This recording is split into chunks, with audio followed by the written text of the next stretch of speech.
Hello. Happy Wednesday. We made it to Wednesday. Happy hump day. Hump day. It is Curt and Jen in the morning. Thanks for joining us today.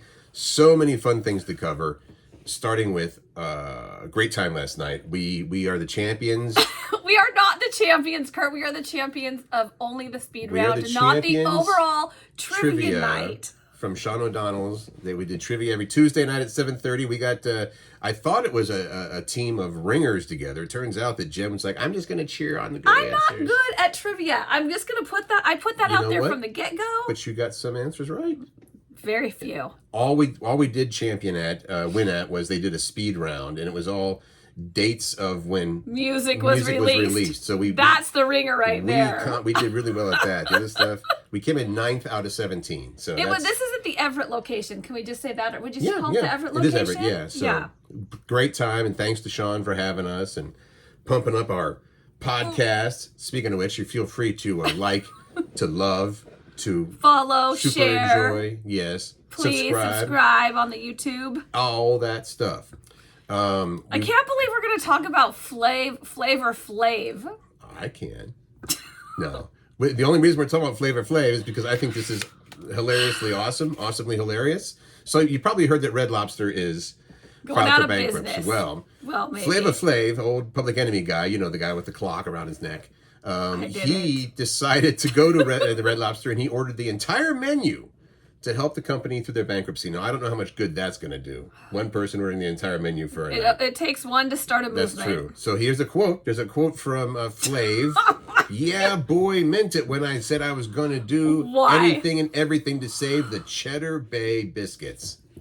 The Cheddar Bay biscuits you can get at Costco. Well, call Flav and say, hey, man. You can get them at Costco. You're wasting your time. Well, apparently Flavor Flav is in talks to meet with Red Lobster, maybe doing a potential collaboration. Oh my God. I don't know. And now you know. Okay. It's a better day now. It is a better day. Experts are saying that you can't fall asleep on the airplane if you drink. One more time? Experts are saying you can't fall asleep on the plane after having a few drinks because it could kill you. Do tell. The combination of booze, sleep, and pressurized air puts a considerable strain on your heart. So just be aware of that. I did not know that. This is a Jen fun fact, then. It is a Jen fun fact. So wait, I just ran across it and I thought I'd share. You're not supposed to drink and then sleep. Because the combination of those two things with the pressurized cabin that you're in when you're flying is a lot for your heart to handle. Okay. So there you go. Yeah. I'm going to keep on probably having a drink or two before I fly, and then I'm going to sleep. I was trying to think. Was there a drink question on the trivia? There was a picture of a drink with dry ice. That's what it was, and what was dry ice made of? Yes. Right? CO2.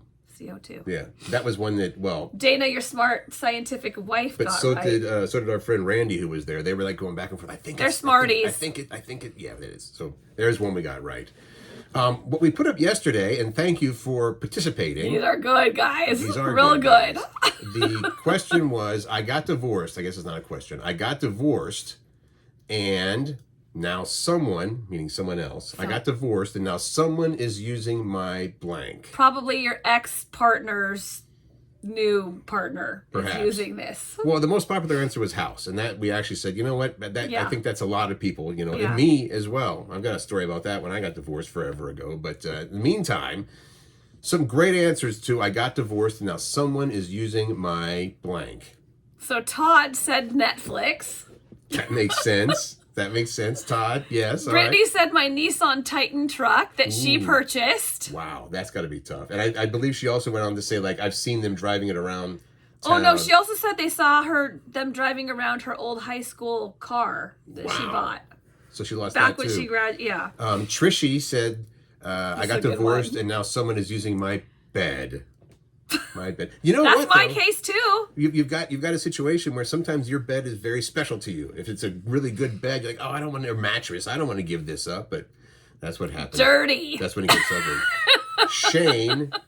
This is a good one too. Shane said, I got divorced and now someone is using my Seahawks season tickets. And then in parentheses, 50-yard line. 50-yard line exclamation point.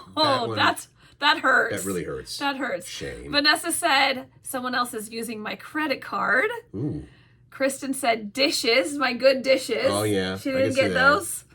Jesse said sheets. Is that another thing? You get your favorite sheets, you don't leave them behind? It takes a while to find the ones that you love. I know. It's just, this is how it goes, right? You're starting a new life with someone else, and this is what's going to happen. There's things that were left behind, and they're going to use them. But I like your answer of my ex-husband. Yeah. Mine was someone else is using my ex-husband. It's what's happening. It's true. I'm what's sorry. going on. All right. And what was yours? Well, in a sort of bizarre twist, when I got divorced, this is 20 plus years ago, and I've since remarried. Got to point that out. I gave my ex the house, and I took the savings account. That's kind of how we divvied it up. Yep. The savings account was worth like $2,000. I mean, it was nothing. But the house... That was generous of you to give up the house for only a bank account of $2,000. Well, we still have a lot of money on the house, too. But when they were doing all the paperwork and stuff, apparently they overlooked that we had a unused HELOC, a home equity line of credit, on the house, which my ex-wife started using. But since my name was still in the house... You had to pay that? They tried to make me pay that. I got this notice one day saying... I was actually visiting Florida, oddly enough, and I got this letter. Somebody's watching my house. They said, this letter came from your lawyer. I was like, okay, what is it? And apparently... goodness. Yeah, she had run up about $8,000 in debt on the line of credit. So we got it worked out. It was expensive to get it worked out. It would have been expensive to pay it. Wow. No fun. So you know what the goal would be? Don't get divorced. It's just bad. It's not always bad. If you're in a bad situation, get divorced. It's not. If your heart is not happy, you have one life to live. This is still posted, so if you want to add to that, I got divorced, and now someone is using my blank. And if you answer Jen's husband, that would be odd. I mean, you can. It's fine with Jen's me. husband. I don't have a husband anymore. It's They're an ex. using Dwayne. Nice. Millennials are the generation most likely to throw out trash. And when I talk about trash, I'm not talking about garbage. I'm talking about, like, what do they say? The Marie Kondo. Oh, getting organized. Like, just organized. They're not the generation to have clutter around. Which I need to take a page from the playbook there. This is a sustainability question, right? Americans were asked to give themselves a grade, A through F, I suppose, a grade for their efforts to be environmentally friendly, specifically by reducing, reusing, and recycling in the kitchen. All right? Okay. Now, some of the breakdowns were just 1 in 10 Americans would give themselves an A+. I would not. Would you? No. I mean, I try, but I don't know. What would you give yourself? Reducing, reusing, and recycling. Okay, so this is specific. This part specifically in the kitchen. Yeah. I give myself like a B-. I would. If you're not watching this, you couldn't see the look that I just gave to you. Okay, yeah. What would you give yourself? Well, it's in the kitchen. I don't do as much stuff in the kitchen. It's Dana's kitchen. She made that clear when she. Okay. I would say probably around a B. We recycle everything. Yeah, right? I do too. We try to reuse. The reducing part, I'm not great at reducing. What would that be an example of? Well, I don't know about in the kitchen, but in general, it's like, I've tried the thing. We've talked about this. Every year, every 6 months, whatever, you go through and you make the 3 piles. There's a keep, then there's the donate, and then there's the throwaway pile, right? Basically. And so as I'm trying to put those piles together, I'm like, well, I want to keep this. And I want to keep this too. Oh my gosh, me too. I'm bad at I'm really bad. Well, we're not alone because only about 3/4 of people, just 1/4 of people said that they would give themselves a C or lower. So that's not great. A C or lower? Millennials, what you started with. Millennials are the generation most likely to give themselves an A+. But they're also the group that averages the most trash. So wait a second. Millennials are the generation to most likely throw out the trash. Oh, because of the decluttering part of it. Okay, right. Whatever. And I'm wondering if it's not just because... I feel like because... we butchered that story a little bit. Well, I'm wondering if it's not because everybody is forced to live in smaller areas now, where just because of the price. True. Even rentals. I mean, you used to be able to get a 1 or 2 bedroom apartment for this much, and now you can get a studio apartment for that much. So if you're lucky. Yeah, so maybe that has something to do with it. And I just need to be not so sentimental. That's tough, isn't it? Would you say that that's part of the reason? Like, that's why I keep stuff. I'm sentimental. If I just didn't give two flying what. Well, there isn't I would be like, I could throw away that and throw away that. But why would you get like I'm like, well, I don't want to get rid of this pen. It's like, why would you have an emotional? Not me. That's how I get. But I'm like, in case I need a pen, and this is my favorite kind of pen. For right? real, it is. I love it. Well, I know what to get you for Christmas. That's a simple, just like a 30-pack of Bic pens for... Well, or it's the old station logo pens that we used to work for. Oh, I guess that's true. Okay, so in all seriousness, we need to declutter because when we die, we don't want other people having to go through our stuff. Yeah. I had lunch with a friend yesterday who is having to clean out her mom's farm with several barns on the property where stuff's in all of it. Wow. So we just don't want to pass that on to our generation. So that's my motivation. I don't want my girls to have to go through that if I were to die. So that's your motivation well, moving when forward I die, I should say. From today is to... Starting right now. Decluttering. Jen Pirak decluttering. We'll see how that goes. So, as if there wasn't enough shaming already in what you eat. And sometimes this is self-shame, by the way. If I was just going to say, I don't need help with this. I already do a fine job. Yeah. But go ahead. Say it. AI, artificial intelligence, will be able to soon observe what you eat and then also shame you for it. I guess. Tell me more. This is in Canada. I don't really want to know, but go ahead and tell me more. These are our Canadian friends. They're working on a new AI that can identify different foods. That's kind of cool. That part is because it can help you track your food. But then it says, so AI can watch you eat and shame you for it. Okay, so far, right now, maybe we got ahead of ourselves on this one. This AI can just calculate how much food is on your spoon or your plate with about 95% accuracy. Okay, that's good. I like that. It can't quite identify exactly what you're eating yet, but they're confident it'll get there. And then when it does, AI would use cameras to track what you eat. I suppose you have to sign up for this and say, I want to be shamed. Jeez Louise, you talk about Big Brother. Someday soon, yeah. If you have a smart speaker or whatever, you might open up a bag of Cheetos and you hear, are you sure you want to do that? You've already consumed too many calories today. I wonder how many... Will that work for you? No, I would smash the speaker. Shut up! I'm happy to share. Do you want some? Yeah, come on. Oh, that's here's some chips for you. Don't you like Cheetos? So we'll see if that AI comes to pass, and we need to be shamed. It could be. You know what? Here's the thing. It could be helpful because I want to be able to track my food, but I often forget. I don't know. It could be helpful with weight loss. And how many of us haven't said healthier eating? So-and-so, that Hollywood actor, actress, whatever, is in great shape because they've got a trainer that follows them around everywhere and doesn't let them eat what they want to eat. And if I could afford that, I would have that. Well, this sounds like this is about that. This is your personal trainer to food shame you from the Cheetos. That doesn't immediately make me smile, Curt. Nice segue. Thank you. There are things that immediately make us smile. I love this story a lot. It's National Smile Month, just in case you want to know. But it was found that the average person smiles at a stranger 5 times a week. Okay. And being on the receiving end of the random smile lifts our spirits for an average of 13 minutes. Super. You smile at random people, right? I absolutely do. Yes, I try to smile. I mean, I just naturally am. I don't know. You're a smiley person. I'm a smiley person, I feel like. But if you're walking down, whatever, you say you're downtown, and I smile at random people. What? So you're walking down Fifth and whatever Pike, and you're just like, hey, hi, without saying anything. Yeah, I'll smile. Mm-hmm. Do you? Yes, and sometimes I say those things, and more often than not, people get freaked out, like, hey, how you doing? It's like, yeah, they don't even know how to react. But that's part of this whole story. That only 1 in 6 people said that they rarely or never return a smile from a stranger. Mm-hmm. Often because they're skeptical about the person's motives. Right. Maybe they're afraid it'll be weird.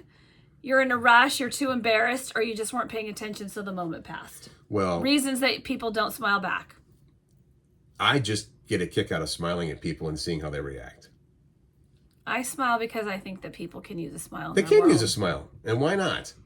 But like you said, these excuses, like, well, they might think I'm a weirdo. But really what we want to know are things that make you smile immediately. Like what just instantly puts a smile on your face. And I will tell you, waking up to a sunny day, if I see like sun rays coming through the cracks of the blinds, it's already a good day. Instantly, my heart is happy. My heart is smiling. My face is smiling. And I'm excited. Well, I Could not agree more. Although I have the room darkening curtain, so it doesn't always work. Okay. Yeah, but some of the other things that people said, and this was asked, so what immediately makes you smile? Immediately, and things were said like being on vacation, receiving a kind gesture. That's nice. I would say that doing a kind gesture, acts of kindness make me smile. That's true, and it's good for you, by the way. There is science behind it that is healthy. Somebody else smiling at you, which we just talked about. Good news about a loved one is a big one. These are things that immediately make you smile or happy. Yes, making someone else laugh or grin. Yeah. You're good at that, Curt. We tried. Yeah. Getting a surprise gift, winning money would instantly make. If I won the lottery, I would permanently be smiling all the time. Think of how you reacted when you won that Halo Top contest and you were like beside yourself. I get all the ice cream I went for a year? Are you kidding me? Receiving a thank you, spending time out in the sun, a few more. Curt? If I had to say, well, this is going to sound, you know what? If I see a dog. Oh. Any dog, anywhere, anytime. Like, hey, buddy. Looking at old photos or videos. Watching funny videos. Oh, this one? Oh, no. If someone asked me the question, like, what sounds do you love? A baby laughing is one of my favorites. I cannot help but smile. And you get all warm inside. I do. That's true. Those are some really good things as well. But I like that we found this. We were doing this story about things that make you smile. This is so good. We're going to post this for you. Yeah. It's a video. Congressman from Tennessee, Representative John Rose, he was on the House floor. He was speaking out against former President Donald Trump's historic conviction. He was speaking out against that. But that's not the important part of this. That's not why we're bringing this up. That he brought his 6-year-old son along, who was sitting behind him, as this guy's giving this impassioned speech, being very serious. All of a sudden, the little boy realizes the camera's on him. And he sees himself, and then he starts making faces while the speech is going on. And again, Congressman Rose has no idea this is. He's like, blah, blah, blah, blah, blah, blah, blah, blah, blah, blah. Meanwhile, and this kid in the background's like, yeah, we have to post this so you can see. That immediately made me smile. Oh, I was my gosh. That was hilarious. And it goes on for a while. It's not like he just did a couple faces. He sort of builds up to it. At first, he's like, oh, the camera. And he's sitting there, sits up straight, and he's smiling, just he holds this pained smile for about 10 seconds, and all of a sudden, okay, it's on. Here come the faces. And his son's name is Guy, or Guy. What do you think? G-U-I. G-U-I? G-U-Y. G-U-Y, Guy. I think it's Guy in some countries. Oh, Guy, I don't Guy. know. Anyway. We want to know what makes you smile. Tell us. Right. We'll put that up as well with that little video, which you got to enjoy. And things that immediately make you smile on all the platforms. Can we talk about, before we end this, our night last night when we got to, so we started the show by telling you that we got together for trivia night. We won the speed round. And the prize for the speed round was not money like we would have won if we would have been the top overall trivia champions. I need to jump in here actually because you're going to tell it wrong. But we did win a drink. We won.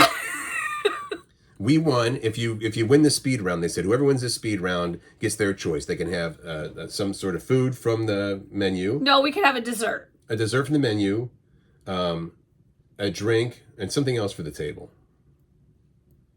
What was it? That was a third thing.